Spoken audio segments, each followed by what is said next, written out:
Hi అందరికీ నమస్కారం. Welcome to signal TV. నేను మీ యాంకర్ జాస్మిన్. సో ఈ రోజు మనతో ఉన్న గెస్ట్ ఎవరంటే కృతిక, ట్రాన్స్జెండర్. ఆల్మోస్ట్ చాలా మందికి తెలుసు తను. సో చాలా మందికి పబ్లిక్కి ట్రాన్స్జెండర్స్ అంటే కొన్ని డౌట్స్ ఉంటాయి. అంటే కొంతమందికి మంచి ఒపీనియన్స్ ఉంటాయి, కొంతమందికి కొన్ని డౌట్స్ ఉంటాయి, ఎందుకు వాళ్ళు ఇలా చేస్తుంటారు అని చెప్పేసి. ఒక్కసారి మీ డౌట్స్ అన్ని తన మాటల్లోనే తెలుసుకుందాం. తన దగ్గర నుంచే మనం ఆన్సర్స్ తీసుకుందాం. Hi Krittika, hi. ఎలా ఉన్నారు? ఫైన్. ఓకే. సో ఈ మధ్య మీరైతే చాలా వరకు ఇంటర్వ్యూస్ ఇచ్చారు. సో చాలా మందికి పబ్లిక్గా తెలుసు. అసలు ఫస్ట్ ఆఫ్ ఆల్ మీరు ఇలా ట్రాన్స్జెండర్గా మారడానికి కారణం ఏంటి? హార్మోన్స్ ఇంబ్యాలెన్స్ ఉంటాయి. యా. దానికోసం ఒక ఏజ్ వచ్చిన తర్వాత మాకు అర్థమైపోతుంది. అర్థమైపోయిన తర్వాత మేము ఏం చేయాలి, అన్కంఫర్ట్గా ఉంటాం, ఇంకా అందరితో కలిసి ఉండలేము. సో ఏం చేయాలి ఏంటి అని కన్ఫ్యూజన్లో ఉండి, తర్వాత మాకు ట్రాన్స్ కమ్యూనిటీ వాళ్ళు మాకు ఎవరైనా పరిచయం అయితే ఏం చేయాలి, ఎలా ఉండాలి ఏంటి అని ఇవన్నీ తెలుసుకొని మేము కూడా వాళ్ళతో కలిసి ఇంకా ఉంటాం. అంటే ఏ ఏజ్లో మీరు చేంజ్ అవ్వాలి అంటే మీకు ఇలాంటి హార్మోన్స్ ఇలా ఉంది అని చెప్పేసి మీకు ఏ ఏజ్లో అర్థమైంది? 9th క్లాస్లో. మీకు 9th క్లాస్లో అర్థమైంది. సో 9th క్లాస్ వరకు మీకు ఏం తెలియదు, నార్మల్గానే ఉన్నారు. 9th క్లాస్ వచ్చాక మీకు కొంచెం అర్థమైంది. సో 9th క్లాస్ తర్వాత మీరు ఇంటర్ వరకు చదివారు అనుకుంటా కదా? ఇంటర్ వరకు కమెంట్ స్టడీసేనా లేదంటే? Comment studies. సో ఓకే, ఇప్పుడు కమెంట్ స్టడీస్లో బాయ్స్ కూడా ఉంటుంటారు కదా, మీరు వాళ్ళతో కూర్చొని ఇప్పుడు ఆల్మోస్ట్ మీరు వాళ్ళతో కూర్చొని ఉంటారు కదా, అప్పుడు మీకు ఏమైనా అన్కంఫర్ట్గా అనిపించిందా? అన్కంఫర్ట్గా అనిపించేది, కానీ ఎవరికి చెప్పాలని అనిపించేది కాదు. ఎందుకంటే ఇబ్బందిగా అనిపించేది. చెప్తే వాళ్ళు ఏమనుకుంటారు, అవాయిడ్ చేస్తారు, మళ్ళీ రెగ్యులర్గా నేను రావాలి, చదువుకోవాలి కదా అని అనిపించేది. ఓకే. సో ఇప్పుడు మీకు హార్మోన్స్ అనేది అలా ఉంటాయి కాబట్టి లైక్ మొత్తం అమ్మాయిలకి ఉన్న ఫీలింగ్సే ఉంటాయి. సో అలాంటప్పుడు ఒక అబ్బాయిల దగ్గర కూర్చున్నప్పుడు లిటరలీ అదే, ఇప్పుడు వెళ్ళి కూర్చోలేం కదా, దూరంగా ఉంటాం, కొంచెం డిస్టెన్స్ మెయింటైన్ చేస్తాం. సో మీరు అప్పుడు ఎవరికైనా మీ ఫ్రెండ్స్ ఉంటారు కదా, వాళ్ళకి ఏమైనా చెప్పారా ఎప్పుడైనా నాకు ఇలా ఉంది అని? నేను ఎవరికి చెప్పలేదు. అంటే ఎందుకు అంటే స్టడీస్ ఏమైనా ప్రాబ్లం అవుద్ది అని? అవును, స్టడీస్ కోసం అని చెప్పలేదు. సో ఆ తర్వాత మీకు చేంజ్ అవ్వాలి అంటే ట్రాన్స్జెండర్గా చేంజ్ అవ్వాలి అంటే హార్మోన్స్ ప్రాబ్లమ్స్ అంటే అందరికీ ఉండవు. కొందరు మాత్రమే హార్మోన్స్ వల్ల ఇట్లా చేంజ్ అవుతారు, కొందరు అబ్యూస్ చేయడం వల్ల అవుతారు.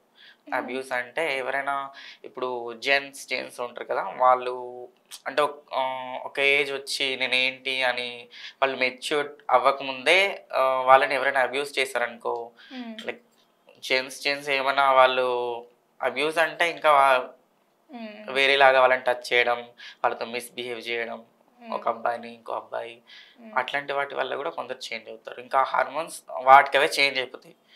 అట్లా చేయడం వల్ల, అబ్యూస్ చేయడం వల్ల అవుతాయి కొన్ని. అందరికీ ఫస్ట్ నుంచే హార్మోన్స్ ప్రాబ్లం ఉండదు, కొందరు అబ్యూస్ చేయడం వల్ల కూడా అవుతారు. Okay, right. సో అంటే మీకు ఎక్కడ చేంజ్ అవ్వాలి అనిపించిండొచ్చు అంటే ఇప్పుడు మీరు చెప్పారు కదా ఇలా చేయడం వల్ల కూడా అవుతుంటుంది, ఒకటే రీజన్ అయితే ఉండదు అని చెప్పేసి. మీరు ఎలా చేంజ్ అయ్యారు? నాకు హార్మోన్స్ ప్రాబ్లమ్స్ నాకు ఫస్ట్ నుంచి అలాంటి ఫీలింగ్స్. ఇంకా అంటే ఒక ఏజ్ వచ్చిన తర్వాత లేడీస్ని చూస్తే ఫీలింగ్స్ ఉండవు, ఏమనిపించేది కాదు, జెంట్స్తోనే మాట్లాడాలి అనిపించేది. సో ఇంకా అర్థమైపోతుంది ఒక ఏజ్ వచ్చిన తర్వాత మనం ఏంటి అని అనేది. అప్పుడు ఎవరికి చెప్పలేదు, కానీ నా మనసులో ఉంచుకున్నాను, తర్వాత చేంజ్ చేయాలి. పేరెంట్స్తో ఉన్నప్పుడు ఎప్పుడైనా అంటే ఇప్పుడు ఆల్రెడీ నీకు అంటే హార్మోన్స్ చేంజెస్ ఉన్నాయి, నీకు అర్థమైంది ఒక ఏజ్ వచ్చాక కదా, అప్పుడు మనము మన బిహేవియర్ అనేది చేంజెస్ అనేది ఉంటుంది కదా, ఎప్పుడన్నా మీ ఇంట్లో నేను గుర్తించారా కొంచెం నీ బిహేవియర్ వల్ల కానీ అలా ఏమైనా? గుర్తించడం అంటే నేను మా సిస్టర్ ఇద్దరమే కాబట్టి ఇంకా నన్ను ఏమనకపోయేది, ఏం చేసినా. ఇంకా సింగిల్గా ఉన్నారనుకో చాలా మంచిగా గారభంగా చూసుకుంటారు, ఏం చేసినా ఏమనరు ఇంకా. సో ఇంకా వాళ్ళు ఏమనేది కాదు, ఏం చేసినా కూడా. అంటే ఎప్పుడైనా డౌట్ రాలేదా? అంటే మీరు ఇంట్లోనే కదా ఉండేది. ఎప్పుడైనా వాళ్ళకి "నువ్వేంటి ఇట్లా చేస్తున్నావు? కొంచెం అమ్మాయిలాగా చేస్తున్నావు ఏంట్రా?" అని చెప్పేసి అప్పట్లో ఏమైనా మీరు డౌట్ అనేది రాలేదా? నిజమే. కొంతమంది అంటారు. హ్మ్. కొంతమంది అనరు. ఎందుకు అంటే ఏం చేసినా, ఎలా ఉన్నా హ్మ్. నా కొడుకే, నా బిడ్డే అని అనుకుంటారు కదా! అవును. కొంతమంది వాడు తప్పు చేసినా, ఒక మర్డర్ చేసినా గూడా నా కొడుకే, నా బిడ్డే అంటారు కాబట్టి, వాడు తేడాగా బిహేవ్ చేసినా, ఎట్లా బిహేవ్ చేసినా గూడా వాళ్ళు డైరెక్ట్ అనలేరు. పేరెంట్స్ అనేవాళ్ళు కొంతమంది అంటారు. అందరు కాదు. హ్మ్. కొంతమంది అనగలుగుతారు. అంటే పేరెంట్స్ కొంతమంది అనలేరు. అదే ఇప్పుడు కన్న తల్లి ఎప్పుడు మనల్ని ఎప్పుడు దూరం చేసుకోరు. మనం ఎలా ఉన్నా గానీ, ఎలా ఉన్నా అది యువర్ విష్. సో, దానికైనా గానీ వాళ్ళకి ఒక చిన్న డౌట్ అనేది ఉంటది గదా! ఇట్లా అరే! ఏంటి చేంజెస్ సరే తన ఇష్టం వచ్చినట్టు తను ఉన్నప్పటికైనా వీళ్ళకొక డౌట్ అనేది రైజ్ అయినప్పుడు అడుగుతారు గదా! అలా. అట్లెప్పుడు అడగలేదు. కానీ నేను చేంజ్ అయిన తర్వాత నేను ఫోన్ చేసి చెప్పాను. హ్మ్. ఇంటికెళ్ళలేదు చేంజ్ అయిపోయిన తర్వాత. చేంజ్ అయిపోయిన తర్వాత ఫోన్ చేసి చెప్తే, "నువ్వెలా ఉన్నా గూడా మాకు కావాలి. నువ్వు హ్యాపీగా ఉంటే చాలు. నువ్వు మాకు కావాలి" అని చెప్పారు. ఇంట్లో నుంచి మీరు ఎప్పుడు బయటికి రావడం జరిగింది? ఇంటర్ అయిపోయిన తర్వాత. ఇంటర్ అయిపోగానే మీరు అంటే ఎలా అంటే ఇప్పుడు మీకు ఆల్రెడీ పరిచయాలేమైనా ఉన్నాయా? ఈ లేదు. కమ్యూనిటీలో? ఏ పరిచయం లేదు. అంటే ఏ ధైర్యంతో మీరు అలా అప్పుడు నా దగ్గర బయటికొచ్చేసారు? స్మార్ట్ ఫోన్ కూడా లేదు. మరి ఎలా వచ్చారు బయటికి? అంటే అంటే అందరిని నాకు వదిలేసి? ఇంకా అక్కడ కంఫర్ట్ అనిపించలేదు. అందరితో కలవడం, హ్మ్. ఉండడం, చదువుకోవడం గూడా నాకు ఫర్దర్‌గా చదవాలనంటే గూడా ఇబ్బందిగా అనిపిచ్చింది. హ్మ్. ఇబ్బందిగా అనిపిస్తే నేనేమనుకున్నానంటే, ఇంక నేను ఏం చేయాలి, ఏంటి అని అంటే ఇట్లా మారిపోవాలని చెప్పి ఇంట్లో నుంచి రాలేదు. హ్మ్. కానీ నేను హైదరాబాద్ వచ్చేసిన మాది కరీంనగర్. హుహు. హైదరాబాద్ నుంచి కరీంనగర్ నుంచి వచ్చిన తర్వాత హైదరాబాద్‌లో గూడా నాకెవరు తెలీదు. నేనొచ్చినా హ్మ్. ఇక్కడ వచ్చి బస్ స్టాప్ దగ్గర ఉన్నాను. అప్పుడు నార్మల్‌గా షాప్ కలెక్షన్ చేస్తారు కదా! మా అవునవును. వాళ్ళు. కలెక్షన్ చేస్తున్న ఒక ఆమె నాకు అంటే చేస్తున్నప్పుడు నేను చూసాను. ఓకే. చూస్తే నాకు భయమేసింది. నాకు ఫస్ట్ నుంచి గూడా భయమే వాళ్ళతో మాట్లాడాలంటే గూడా. హ్మ్. ఇప్పుడు నార్మల్ కామన్ పీపుల్ గూడా భయపడతారు వాళ్ళతో మాట్లాడాలంటే. అవునవునవును. అందరూ భయపడరు గానీ కొందరైతే కొందరు భయపడతారు. ఎక్కువగా భయపడతారు. సో, నాకు గూడా అట్లనే అనిపిచ్చింది. మాట్లాడితే ఏమని అనుకుంటారా? లేకపోతే నన్ను కొడతారా? తిడతారా? లేకుంటే నా ఫీలింగ్స్ గురించి చెప్తే ఏమన్నా అంటారా? ఏం హ్మ్. చేస్తారు? వీళ్ళు తీసుకెళ్ళిపోతారా? ఏంటి అని అనుకున్నా. కానీ ఏం చేయాలి ఇంకా అక్కడి నుంచి ఇంత దూరం వచ్చినప్పుడు చెప్పాలి గదా! ఏదో ఒకటి చేయాలి. ఏం కాదు అక్కడి నుంచి ఇక్కడి వరకు వచ్చినా కదా! ఇంకా వాళ్ళతో మాట్లాడదాం అని అంటే చెప్పి మీరు ఎళ్ళాను. ముందే డిసైడ్ అయ్యేసి వచ్చారా? అక్కడికెళ్ళాలి, ఎవరైనా ఒక ట్రాన్స్‌జెండర్‌ని నేను కలవాలి, వాళ్ళతో మాట్లాడాలి అని జెప్పేసి మీరు ముందుగానే డిసైడ్ అయ్యి వచ్చారా? లేదంటే లేదు అట్లా అనుకోలేదు. హ్మ్. ఇంక నేను ఇక్కడ ఉండలేకపోతున్నా. నేను వీళ్ళందరి మధ్యలో ఉండలేను అని చెప్పి హ్మ్. నేను ఇక్కడ ఉండకూడదు అని అనుకోని నేను వచ్చేసిన. అంటే ఇప్పుడు మనకి ఒక ఆలోచన ఉంటది గదా! మనం ఇప్పుడు ఇక్కడి నుంచి వెళ్ళిపోతే మనం లైఫ్ ఎలా లీడ్ జేయాలి? ఎలా బ్రతకాలి? ఎక్కడ తినాలి? ఎక్కడ ఉండాలి? అని జెప్పేసి ఉంటాయి గదా! సో, అలాంటిది అంటే ఏమన్నా నా మైండ్‌లో ఏమన్నా ఉండే అంటే ఫ్రెండ్స్ నేను ఎవరైనా ఉన్నారా ఇక్కడ? నేను ఇప్పుడు ఇంటర్ చేశాను కదా! ఇంకా నెక్స్ట్ స్టడీస్ చేస్తాను. నాకొక ఏజ్ వస్తది. అప్పుడు మా పేరెంట్స్ ఏమంటారంటే, "పెళ్లి చేసుకో. హుహు. జాబ్ వచ్చిన అవును. తర్వాత పెళ్లి చేసుకో" అంటారు. ఇంకెవరైనా కూడా అంటారు కదా! "ఇంకెప్పుడు పెళ్లి చేసుకుంటావు? లేకపోతే పెళ్లి చేస్తానని" అవును. అంటారు. అప్పుడు నేను అక్కడే ఉండి చేసుకోను అంటే వేరేలాగా ఉంటది. సో, హ్మ్. చేసుకోను అంటే వేరేలాగా ఉండి వాళ్ళకి తెలిసి వాళ్ళొచ్చి వేరే వాళ్ళొచ్చి మా పేరెంట్స్‌ని అడగడం, వాళ్ళు ఇబ్బంది పడడం. సో, ఇవన్నీ ఎందుకు నేను జాబ్ చేయడం, పెళ్లి చేసుకోవడం. పెళ్లి చేసుకోవడం వల్ల ఏమవుతదంటే, ఇంకొకరి లైఫ్‌ని నేను స్పాయిల్ చేయొద్దు. నాకిష్టం యెస్. లేదు. ఒక హ్మ్. అమ్మాయి జీవితాన్ని పాడు చేయడం నాకిష్టం లేదు. హ్మ్. అని చెప్పి నా వల్ల ఇంకెవ్వరు సఫర్ కావద్దు. నేను బాధపడ్డా పర్వాలేదు.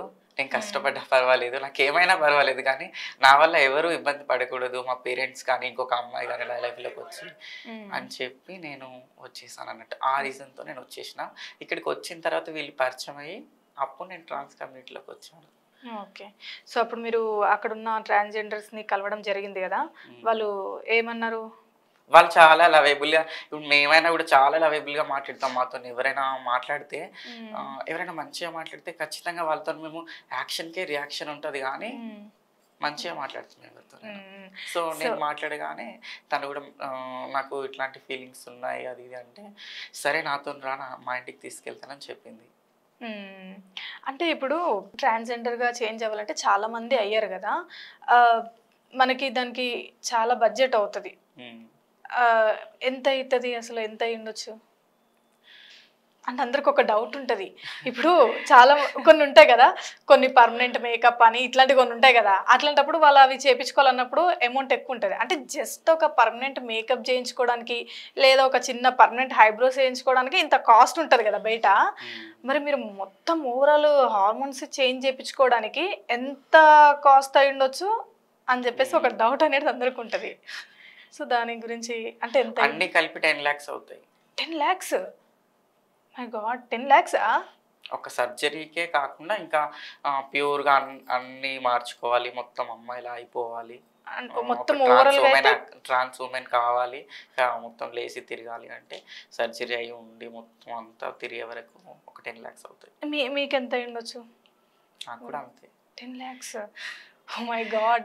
అంటే పెయిన్, చాలా పెయిన్ ఉంటుండొచ్చు కదా, చాలా మంది అంటుంటారు, విన్నాము చాలా పెయిన్ ఉంటుంది, పెయిన్ఫుల్ అని. చనిపోయి ఇంకో జన్మెత్తినట్టు ఉంటుంది. అది ఎందుకు ఎందుకు చేసుకున్నానా, ఎందుకు నేను ఇలా అయ్యాను, ఎందుకు ఇట్లాంటి జన్మనిచ్చాడు అని ఫీల్ అవుతాం ఆ టైంలో. అంటే ఎన్ని ఎన్ని మంత్స్ అలా ఉంటుంది మీకు ఇట్లా లైక్ పెయిన్ కానీ అదంతా చేస్తారు కదా? 3 months 4 months. 3 months వరకు మీరు సఫర్ అవుతారు. అంటే ఎవరైనా చేసేవాళ్ళు ఉంటారా మీకు ఫుడ్ కానీ, లేదంటే మళ్ళీ మీరే చేసుకోవడం అలా? మాకు పేరెంట్స్ వాళ్ళు వీళ్ళు ఎవరు ఉండరు కాబట్టి మా కమ్యూనిటీలోనే మేము ఇట్లా రిలేటివ్స్ లాగా అక్క చెల్లి మమ్మీ అత్తయ్య అని ఇట్లా రిలేషన్స్ ఇట్లా కలుపుకొని మాకు మేమే కనెక్ట్ అయ్యి ఒక కమ్యూనిటీలా క్రియేట్ చేసాం కదా. దాంట్లో వాళ్ళు మాతో ఉండే వాళ్ళు ఎవరైతే నాతో ఉంటారో వాళ్ళు మాకు హెల్ప్ చేస్తారు, మేము వాళ్ళకి చేస్తాం. వాళ్ళకి ఏమైనా మేము చూస్తాం, మాకేమైనా వాళ్ళు చూస్తారు. ఓకే. ఇప్పుడు 10 lakhs అంటే అసలు మీకు ఎలా సాధ్యమైంది, పాసిబుల్ అయింది? 10 lakhs అంటే నువ్వు ఇంట్లో నుంచి వచ్చేసావు కదా, 10 lakhs పెట్టి ఎలా చేయించుకోగలిగావు?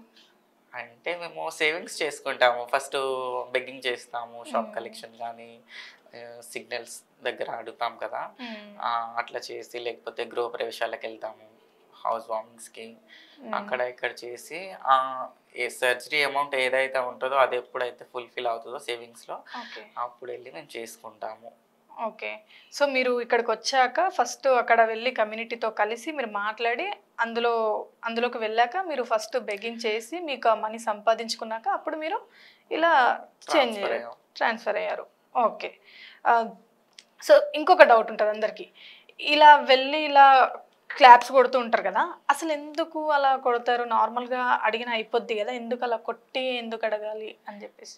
క్లాప్స్ అనేది క్లాప్స్ అనేది ఏంటంటే మాకు ఏదైనా ప్రాబ్లం వచ్చినప్పుడు అదొక సిగ్నల్ లాగా మేము అట్లా యూస్ చేస్తారు. కానీ ఇక్కడ ఏంటంటే మేము వచ్చినాం అనేది వాళ్ళకి ఎట్లా తెలియాలి?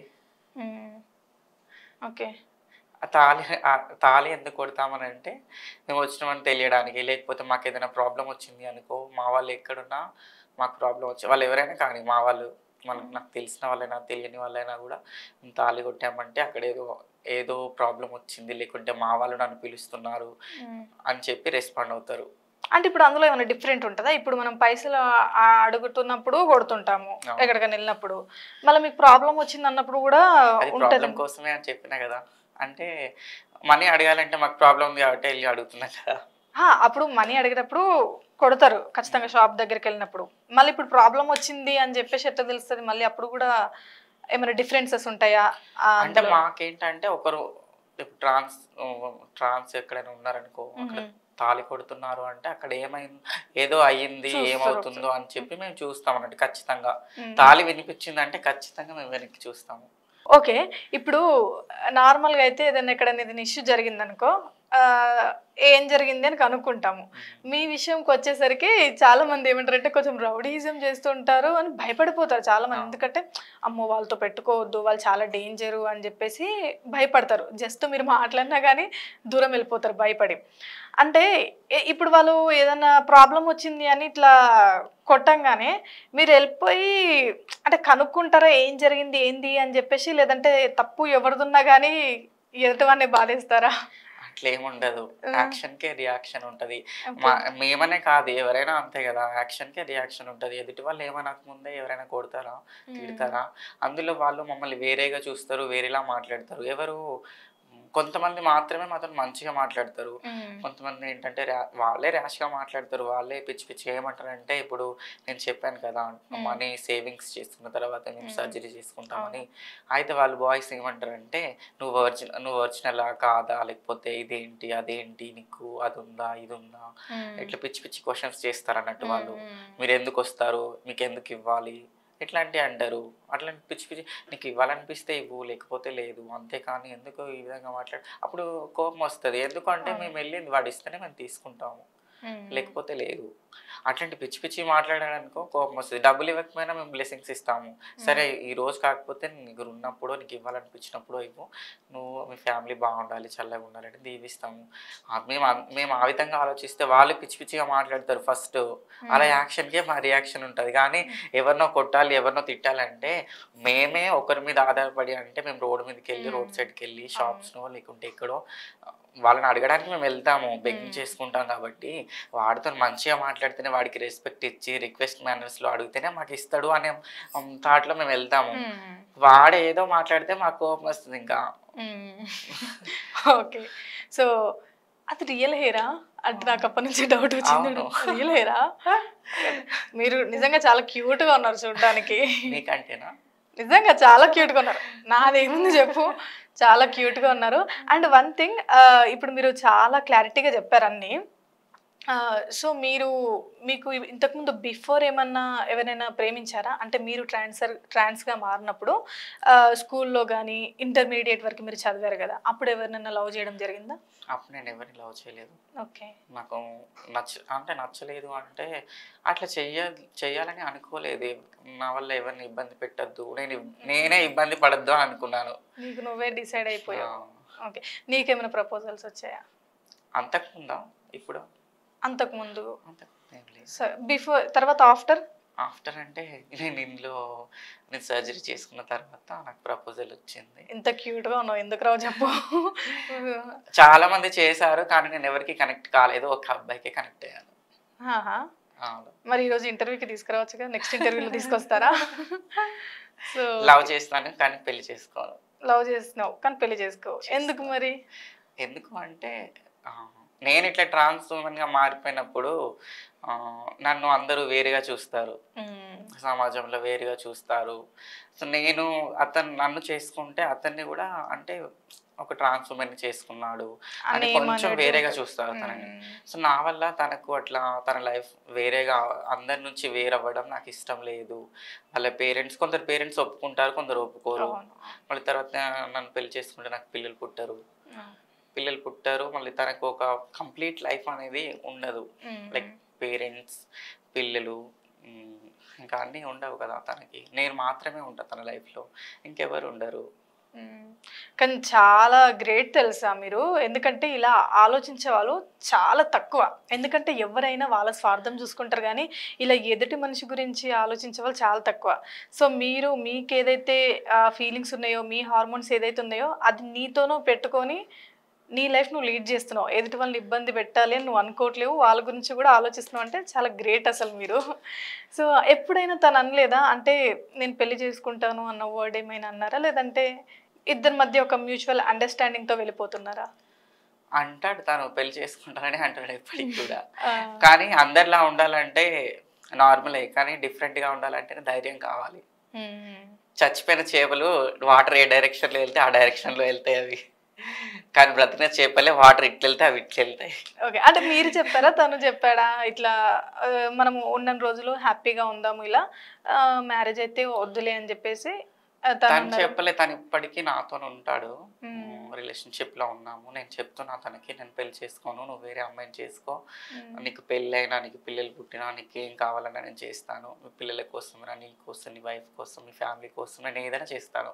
హ్మ్. నీకేం కావాలన్నా ఇస్తాను. ఏం కావాలన్నా చేస్తాను. హ్మ్. నీకెలాంటి ప్రాబ్లమ్ వచ్చినా నేను చూసుకుంటాను. ఓకే. కావాలంటే మీ ఫ్యామిలీని గూడా చూసుకుంటానని చెప్పిన. వాళ్ళ హ్మ్. పేరెంట్స్‌ని గూడా. ఓకే. కానీ నన్ను పెళ్లి చేసుకొని నీ లైఫ్‌ని వేస్ట్ చేసుకోకు హ్మ్. అని సో, చెప్తున్నా నేను. మీరే చెప్పారు తనకి. అవును. మరి తనేమన్నాడు? తను ఒప్పుకోవట్లేదు. కానీ నేను చెప్తాను మెల్లగా చెప్తూ ఉంటే వాళ్ళకి అర్థమవుతది. అంటే ఇప్పుడు మీరు ఇద్దరు పెళ్లి చేసుకోకపోయినా గాని తనేమైనా అన్నాడా? సరే నేను ఇప్పుడు నిన్ను పెళ్లి చేసుకోకపోయినా గాని వేరే మ్యారేజ్ అయితే ఏం చేసుకోను. ఇలాగే లైఫ్ లీడ్ చేద్దాం ముందుకు వెళ్ళిపోదాం అని ఏమైనా? నన్నే చేసుకుంటా అంటున్నాడు కానీ నేను చేసుకోను అని నేను చెప్తున్నాను. ఎందుకంటే పిల్లలు తప్పు చేసినప్పుడు తల్లిదండ్రులు మనల్ని ఏదో సర్ది చెప్పాలి కదా. లేదు అది అవును ఇది కాదు అని చెప్తే ఇంకా వాడు చెప్పినట్టే మనం వింటే అట్లా కాదు కదా. తనకంటూ ఒక లైఫ్ ఉండాలి, తను బాగుండాలి, ఎక్కడున్నా ఏం చేసినా ఎవరితో ఉన్నా బాగుండాలని అనుకుంటున్నా. నాతోనే ఉండాలి నాకే కావాలి అనుకోవడం స్వార్థం కదా. తను ఎక్కడున్నా బాగుండాలి అనుకోవడం, నేను దూరంగా ఉండి చూస్తాను, హ్యాపీగా ఉంటాను. తను అక్కడి నుంచి చూసి ఒక కాల్ చేసి బాగున్నావా లేదా అని అడిగినా చాలు. అంతేగాని తన లైఫ్ని వేస్ట్ చేయడం నాకు ఇష్టం లేదు. Okay, super. అసలు అంటే తిననే కాదు, ఇంకా ఫ్యూచర్లో కూడా ఎవరిని మ్యారేజ్ చేసుకోవాలన్న ఉద్దేశం అయితే మీకు లేదు? నేను జస్ట్ ఎవరిని చేసుకోను. ఎందుకంటే చాలా మంది ఏంటంటే మా దగ్గర ఉన్న డబ్బును చూసో లేకపోతే ఏదో ఇంకా మమ్మల్ని వాడుకోవాలని చెప్పి ఒకవేళ మాతో ఉన్నా కూడా వాళ్ళు ఏంటంటే కొన్ని రోజుల వరకే ఉంటారు. ఇంకా కొన్ని రోజులైన తర్వాత వాళ్ళు చేంజ్, మనుషులు అన్నాక మారడం సహజం, తప్పు చేయడం మనుషుల స్వభావం అది. కాబట్టి వాళ్ళు ఇంకా అబ్బాయిలు అయితే ఇంకా అంతే, మాతో కలిసే వాళ్ళందరూ అయితే వాళ్ళ అవసరం ఉన్నంత వరకే ఉంటారు, తర్వాత వదిలేస్తారు. సో నా మైండ్లో ఏంటంటే నాకు నాకు తెలుసు వాళ్ళందరూ ఏం చేస్తారు. ఎందుకంటే కొన్ని వేల మందిని మేము కలుస్తూ ఉంటాం కదా. లేడీస్ అయితే అందరినీ కలవరు, అందరితో మాట్లాడరు. మేమైతే ప్రతి ఒక్కరితో మాట్లాడతాం, మాతో ప్రతి ఒక్కరు మాట్లాడతారు ఎవరైనా కూడా. సో ఎవరు ఏంటి ఇవన్నీ మాకు తెలుస్తాయి కదా. ఇంకా నాకైతే తెలిసింది అందరినీ ఏంటి అబ్బాయిలు ఎలా మాట్లాడతారు, ఏం చేస్తారు, ఏ టైంలో ఏం అడుగుతారు, ఏం చేస్తారు మరి నాకు తెలిసినాయి. కాబట్టి ఒక అబ్బాయిని లవ్ చేస్తున్నా, అతనే లవ్ చేస్తాను కానీ పెళ్లి చేసుకోను. అతను వేరే పెళ్లి చేసుకుంటే బాగుంటుంది, వాళ్ళ లైఫ్ బాగుండాలని నేను కోరుకుంటున్నాను అన్నట్టు వాడి గురించి. ఓకే, ఇంకొకటి లాస్ట్గా, ఇప్పుడు గృహ ప్రవేశాలు ఇలాంటివి ఉంటుంటాయి కదా, అప్పుడు ఎక్కువగా ట్రాన్స్జెండర్స్ని పిలుస్తుంటారు. ఎందుకు అలా? అంటే ఒక మంచి బ్లెస్సింగ్ ఉంటుంది వాళ్ళ దగ్గర నుంచి అంటారు. అంటే అందులో అంత స్పెషాలిటీ ఏముంటుంది? స్పెషల్ అంటే వాళ్ళు 100 పూజలు చేసినా మాకు దానం చేసినా ఒకటే. వాళ్ళు 100 పూజలు చేసుకున్నా కానీ మాకొక్కరికి దానం చేసినా కానీ ఒకటే. పూజలు చేయకపోయినా కానీ మాకు ఒక దానం చేశారంటే వాళ్ళు 100 పూజలు చేసినట్టే. మా ఒక్క బ్లెస్సింగ్స్ కోటి బ్లెస్సింగ్స్తో సమానం. Okay, okay, super. సో మీకు అంటే మంత్లీ ఎంత ఇన్కమ్ వస్తుండొచ్చు? మంత్లీ అంటే జస్ట్ ఎక్స్పెక్టెడ్ ఎంత ఉంటుండొచ్చు? 20,000 only. 20,000. Okay, so monthly income 20,000 ఉంటుంది. అంటే ఎక్కువ ఓన్లీ ఇట్లా బెగ్గింగ్ చేసినప్పుడైనా, లేదంటే గృహ ప్రవేశాలు అన్నీ కలుపుకోనా? అన్నీ చేయరు, ఎవరు చేసేది వాళ్ళు చేయాలి. అన్నీ అందరు చేస్తే అందరికీ ఏమంటారు సోర్స్ ఆఫ్ ఇన్కమ్ సరిపోదు కదా. వీళ్ళు ఈ వర్క్ చేయాలి, మీరు ఈ వర్క్ చేయండి, మీరు ఈ కేటగిరీలో ఉండే వాళ్ళు ఇదే చేయాలి, ఇంకా అది చేసే వాళ్ళు అదే చేయాలి అని మా దాంట్లో కూడా కమ్యూనిటీ మెంబర్స్ చెప్తారు, మీరు ఇచ్చేయండి వచ్చేయండి. ఇంకొకటి, మీవి ఇన్స్టాగ్రామ్లో కొన్ని వీడియోస్ చూశాను. అంటే మీరు బర్త్డే పార్టీస్ అలా చేసుకుంటున్నారు కదా అందరూ కలిసి, మీ కమ్యూనిటీ అంతా. అంటే మీరందరూ ఫ్యామిలీస్తో ఉండకుండా సపరేట్గా ఉంటారా మీరందరూ కలిసి ఒక చోట? మేమందరం కలిసి ఉంటాం. కలిసి ఉండడం అంటే ఇప్పుడు ఎవరిష్టం వాళ్ళది. ఎవరితో ఉండాలనుకునే వాళ్ళు సపరేట్గా రూమ్ తీసుకొని ఉంటాం. లేదు అనుకున్న వాళ్ళు అంత ఒక కమ్యూనిటీగా ఒక దగ్గర ఉంటారా? లేదు, మాకేమైనా ప్రాబ్లమ్స్ వచ్చినప్పుడు కమ్యూనిటీ వాళ్ళు అందరు వస్తారు. ఏదైనా ప్రాబ్లమ్ సమస్య వచ్చిందంటే సో మీరైతే సపరేట్గా మీకు నచ్చిన దగ్గర మీరు సపరేట్గా ఉంటుంటారు. అంటే మీ పర్సనల్ లైఫ్ మీరు లీడ్ చేసుకుంటూ ఉంటారు. ఏదైనా ప్రాబ్లం ఉన్నప్పుడు అందరూ కలుస్తుంటారు. మా దాంట్లో కూడా కొన్ని రూల్స్ ఉంటాయి, దానికి తగ్గట్టే ఉండాలి. ఇది చేయొద్దు అది చేయొద్దు. రూల్స్ అంటే మంచిగా ఉండాలి. ఇదే వాళ్ళు వీళ్ళు అంటారు కదా కొడతారు తిడతారు అంటే అట్లాంటివి చేయొద్దు అని మాకు చెప్తారు. కానీ వాళ్ళ యాక్షన్కే మా రియాక్షన్ ఉంటుంది.